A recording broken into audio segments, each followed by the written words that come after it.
All right, folks. Coach Michael Burt here at my home office today. Cold, windy, rainy, messy. I got Chase Gruenig for another edition of Coach to Coach. Chase, where are we located today? Dixon, Tennessee. I'm the other way. Okay. You're one way in Nashville. I'm the other way. It's still cold, rainy, all that nasty down here too. Well, I was in Austin, Texas on Friday last week, and I was so excited to go to Texas because I thought it was going to be warm and sunny. And I get to Austin, and it's 40 something degrees and freezing cold. So I do have a trip to Fort Lauderdale scheduled in a few weeks to speak in Savannah, Georgia. So I'm hoping that I can escape some of this cold, because if it were up to me, I just go to Miami and stay for a couple of weeks in Miami and be perfectly fine. And you're doing the jet to watercolor soon, right? Doing the jet to watercolor in February, but I still think it could be a little cool in February down in watercolor. Yeah. Oh yeah. All right. So Coach to Coach is where a couple old coaches get together. I almost remember John Gruden had the fired fraternity of coaches, where we get together with coaches that used to be coaches, but we didn't get fired. We actually just left and pursued a bigger game. And you went into insurance. I went into running a coaching business many years ago, and we get together on these monthly StreamYards, and we kind of talk about a subject. And something came to me today that Kevin Elko used to say, and he always said it with Nick Saban, who he was a psychologist for Alabama. And what he used to say was, motivation starts it and discipline finishes it. And it's something I say on my Friday finish almost every single week. It's like motivation starts it, like motivation initiates it. The word motivate means to move. Discipline is a derivative of the word disciple, which means to give yourself to a person or cause you believe in. And discipline kind of finishes it. And discipline is really where you step in. Something steps in to help you get something across the finish line that separates you from other people. It's like you don't want to do it, but you do it. And so how does this apply to an insurance business? It's in season. Everybody gets excited at the beginning. It's like we're coming to the season. It's going to be a big time. And then what happens toward the end of the 90-day cycle? Do they lose their motivation? Do they fall out? Because I'm sure you see that as a coach, like some people just kind of limp across the finish line. Yeah. Well, it's interesting timing, because today is December 8th. Our busy season ended December 7th, last night at midnight. Okay. And every Monday, I lead an operational call with all the operators that are our partners and members. And we had a significant increase today, right? We had about 50 operators on the call. Okay. Because we were out of our busy season. And one of the things I preached about today was I cannot stand when people limp in to the holidays the rest of the year. These next 2-3 weeks, I cannot stand when we're like, oh, I just got out of busy season and I'm just going to clean some things up. It's like, no, we got 3 weeks to go until Christmas and finish this year strong. And then on the flip side is I hate it when we have a slow January. So we talk about motivation, right? Motivation is really, I got all these goals next year and I'm looking at 2026. Yeah. But discipline is starting to act on those right now. Yep. Instead of doing that in 2026. And that's what I've really been putting into place as action plans. What do we do now that can drive the needle for next year? And the question really becomes, why do people not have self-discipline? The only lasting form of discipline is self-discipline. It's not self-imposed discipline. And, you got to wonder, I always think it comes back to there's something you just don't want. You don't want a better house. You don't want a nicer car. You haven't experienced enough pain in your life to have the discipline to do something, right? It's like when Dan Pink wrote The Power of Regret, which is a pretty simple book to read. He basically said there were 4 regrets: foundational, connection, boldness, and one other. I can't remember what it was, but he basically makes the argument in the book that regret is actually a good thing if it causes a person to change.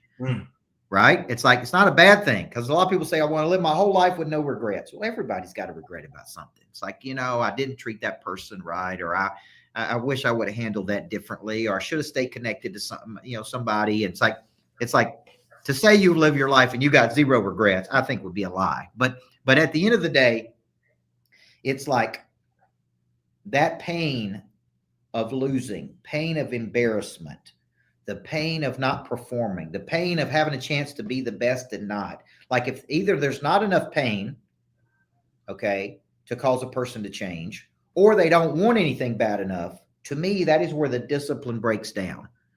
Okay. And so it's like, what does discipline really mean in the business world? I mean, I think it really means I do things I don't want to do. I don't feel like prospecting, but I prospect. I don't feel like following up, but I follow up. I don't feel like having a good attitude, but I have a good attitude. Right? Like when you think about insurance people, the ones who don't have discipline, like what does that mean to you? Yeah. What is that saying you always say when left to our own devices? How do you say that?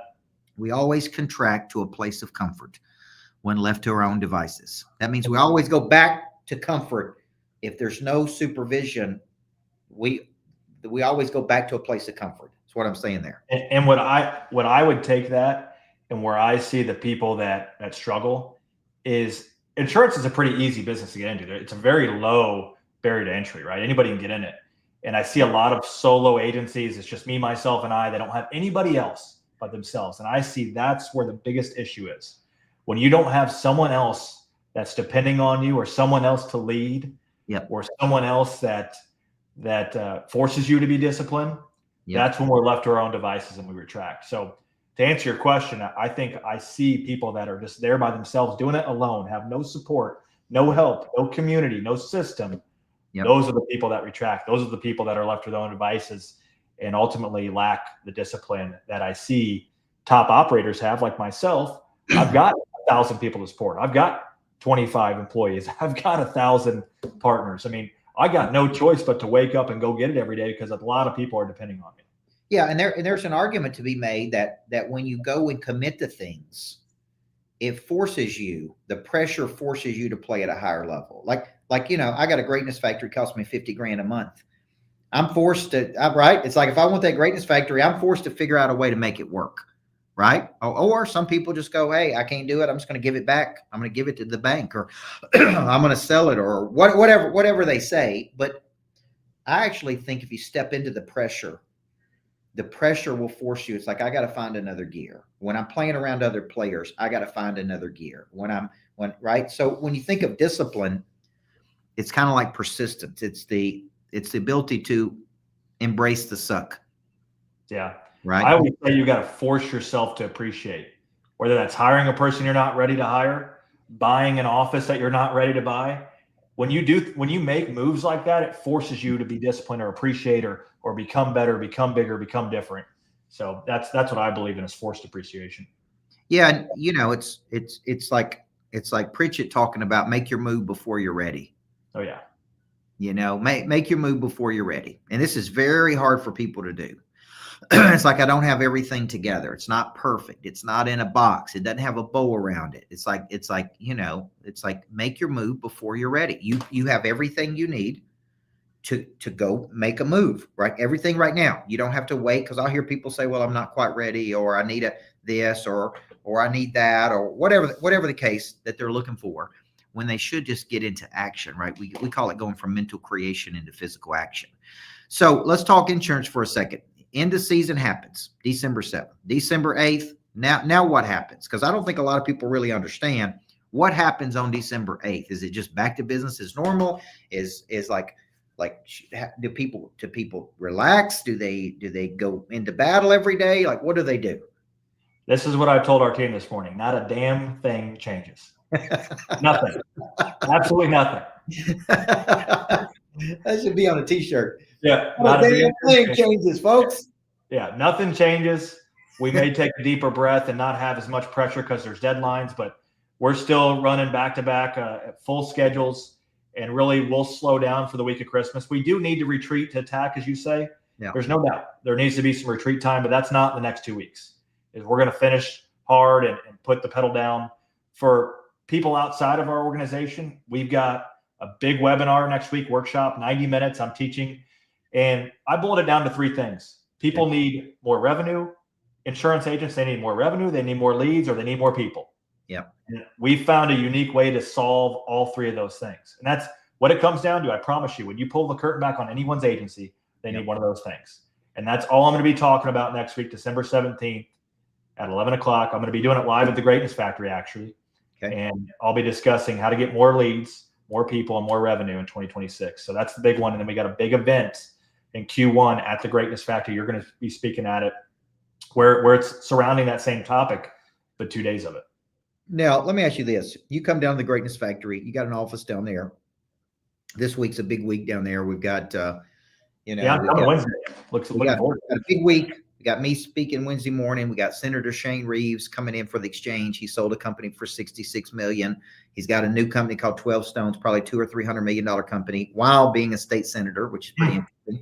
He's going to talk about power, politics, and business. And then we got the great Dr. Price Pritchett, who wrote U Square, coming in Wednesday night. And then we're coaching again on Thursday. And then we're doing out at the lodge on Friday. When you hear me say a place of positive expectancy, the Greatness Factory is a place of positive expectancy.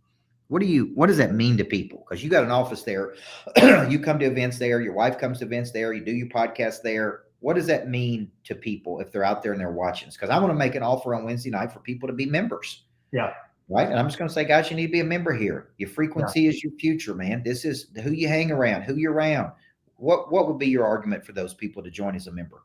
Yeah. I mean, I've heard you say it before, and it couldn't be more true as deal flow. I mean, that's a place of, when I think of positive expectancy, is I'm going in there looking to make deals. I'm going in there looking to do something bigger and better. And every time I go in there, it's key people, key relationships, and key partnerships that I come away with. Yep. And I think that's the biggest thing that I've learned over the last couple of years is every major move in my life has come from people, partnerships, relationships. Yep.